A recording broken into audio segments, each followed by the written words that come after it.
Praise the Lord. सभी को जय मसीह। मैं सुनीता चोएथानी आप सभी का आज के इस YouTube के वीडियो में स्वागत करती हूँ प्रभु यीशु मसीह के नाम से। आप सभी का धन्यवाद करती हूँ कि आप सभी मेरे वीडियोस को देख रहे हैं, कमेंट्स कर रहे हैं। प्रभु आपको आशीष करे। और आपको अगर ये कंटेंट अच्छा लगता है तो आपसे अनुरोध करूंगी कि आप इसे शेयर करें ताकि ज्यादा से ज्यादा लोगों तक ये बातें पहुंचे।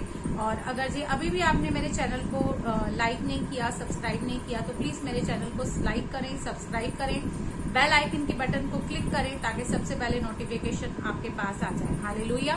तो आज के मनन के लिए हम निकालेंगे मत्ती 7 का 6 वचन, जो कि बहुत लोग इस वचन को जब पढ़ते हैं तो कंफ्यूज हो जाते हैं।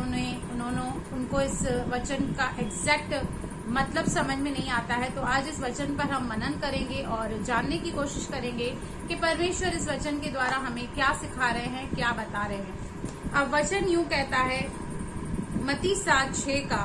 वैसे तो मत्ती 7 की जो शुरुआत हो रही है, यहाँ पर प्रभु यीशु मसीह हमें सिखा रहे हैं, हमें समझा रहे हैं कि हमें किसी के ऊपर दोष नहीं लगाना है, किसी को जज नहीं करना है। पर साथ ही साथ प्रभु यीशु मसीह हमें ये भी सिखा रहे हैं कि आपको और मुझे डिसर्न करना है, हमें परखना है। क्या वो हम आगे सीखेंगे। 7 का 6 कहता है कि पवित्र वस्तु कुत्तों को न दो और अपने मोती सुअरों के आगे मत डालो। इसका क्या मतलब है? इसका मतलब ये है, पवित्र वस्तु मतलब परमेश्वर का वचन, जिसको परमेश्वर ने अपने नाम से भी अधिक महत्व दिया है। प्रभु यहाँ पे कह रहा है कि पवित्र वस्तु कुत्तों को न दो। मतलब हम जो बार बार लोगों को सुसमाचार बताते हैं, गवाही बताते हैं, प्रभु का वचन बताते हैं, और वो बार बार उसका ठट्ठा उड़ाते हैं, मजाक उड़ाते हैं या हमें प्रोवोक करते हैं, हम फिर भी परमेश्वर के वचनों को जब उनके सामने रखते हैं तो हम सचमुच पवित्र वस्तु परमेश्वर के वचन को ऐसे लोगों के सामने हमें नहीं रखना है जो इसकी वैल्यू को नहीं जानते। क्योंकि वचन प्रचार करते समय हमें वचन की गरिमा को बनाए रखना है, और वचन कहाँ पर बोलना है, कितनी बार बोलना है, किसके आगे बोलना है, इसके लिए हमें परमेश्वर से अगुवाई लेने की बहुत बड़ी आवश्यकता है। और आगे कहता है कि पवित्र वस्तु कुत्तों को न दो और अपने मोती सुअरों के आगे मत डालो। और इसी बात को आगे क्लैरिफाई करते हुए भाई पतरस अपनी पत्री में लिखते हैं, क्योंकि सुअर का स्वभाव क्या होता है। सुअर को आप कितना भी नहलाओ, धुलाओ, अच्छा साबुन शैम्पू लगाओ, लेकिन उसकी फितरत क्या होती है? उसकी फितरत होती है कीचड़ में फिर से लौट जाना। और भाई पतरस कहते हैं कि जो सुअर है वो कीचड़ की ओर, नहाई हुई सुअरनी कीचड़ की ओर दौड़ती है और कुत्ता अपनी छाट की ओर दौड़ता है। तो हमें अपने इन मोतियों को, जो परमेश्वर का वचन, हर एक वचन एक मोती के समान है, हमें ऐसे लोगों के सामने बिल्कुल नहीं रखना है जो परमेश्वर की इज्जत नहीं करते, परमेश्वर का भय उनके अंदर नहीं है, वो सुधरना नहीं चाहते, वो बदलना नहीं चाहते, अपने पापों से वो निकलना नहीं चाहते।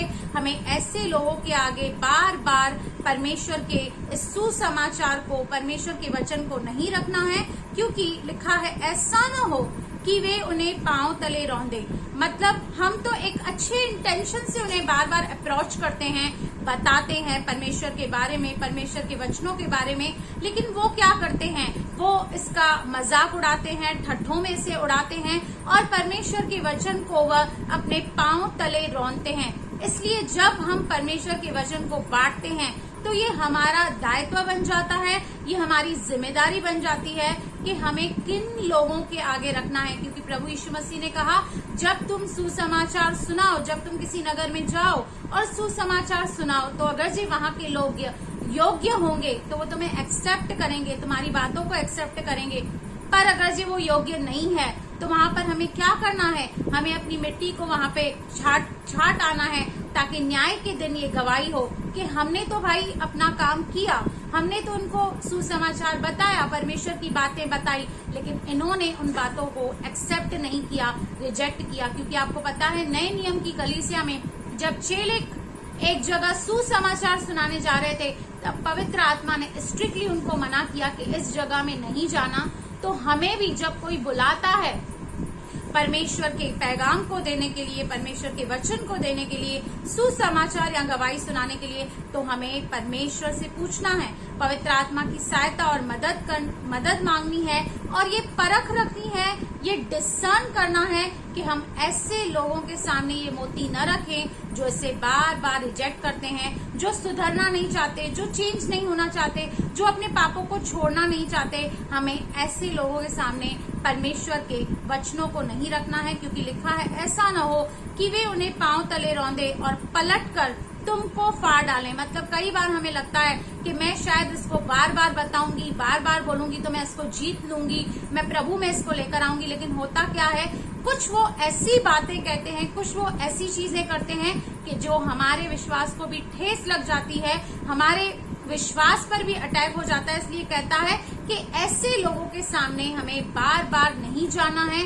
बार बार हमें उन्हें परमेश्वर की बातें नहीं बताना है, जो बार बार परमेश्वर की बातों का तिरस्कार करते हैं, अनादर करते हैं। हमें ऐसा नहीं करना है, कहीं ऐसा ना हो कि वो हमें ही फाड़ डालें, मतलब हमारे विश्वास को ही वो हिला डालें। हालेलुया। तो प्रभु इस वचन के जरिए आपको आशीष करे। आइए हम एक छोटी सी दुआ करेंगे, प्रार्थना करेंगे हर एक उस भाई और बहन के लिए जो मुश्किलों में है, समस्याओं में है, तकलीफों में है। Thank you Lord, thank you Jesus, thank you holy spirit. हे पिता परमेश्वर, हम आपका धन्यवाद करते हैं प्रभु जी, हर एक वचन के लिए प्रभु, जो आपका वचन पाया हुआ है, और सचमुच आपने अपने नाम के भी अधिक अपने वचन को महत्व दिया है। प्रभु मैं दुआ और प्रार्थना करती हूँ प्रभु, इस वक्त जो भी भाई या बहन सुन रहा है प्रभु, आप उसे इसी वक्त छूकर चंगाई दीजिए मेरे परमेश्वर पिता। प्रभु जी, जितने भी लोग अशांति में हैं प्रभु, आप शांति के राजकुमार हैं प्रभु, आप उन्हें शांति से भरिए। जितने भी लोगों के घर टूटे हुए हैं, आप घर को बनाने वाले परमेश्वर हैं मेरे परमेश्वर पिता, उनके घर को बनाइए प्रभु जी। जो भी दुष्ट का कार्य है वो नष्ट हो जाए प्रभु यीशु के नाम से प्रभु जी। लेकिन प्रभु जी, हर एक भाई या बहन जो इस वक्त सुन रहा है, उसे ब्लेस कर, उसके परिवार को आशीष कर, उसके बिजनेस को आशीष कर, उसके सारे बोझों को लेकर प्रभु अपने विश्राम और शांति से भर। प्रभु हम सारा आदर, सारी महिमा, हर एक बात की आपको देते हैं, आपके पुत्र प्रभु यीशु के नाम से। आमीन आमीन। Praise the Lord. प्रभु आपको आशीष करे, आपकी फैमिली को ब्लेस करे। आमेन आमेन।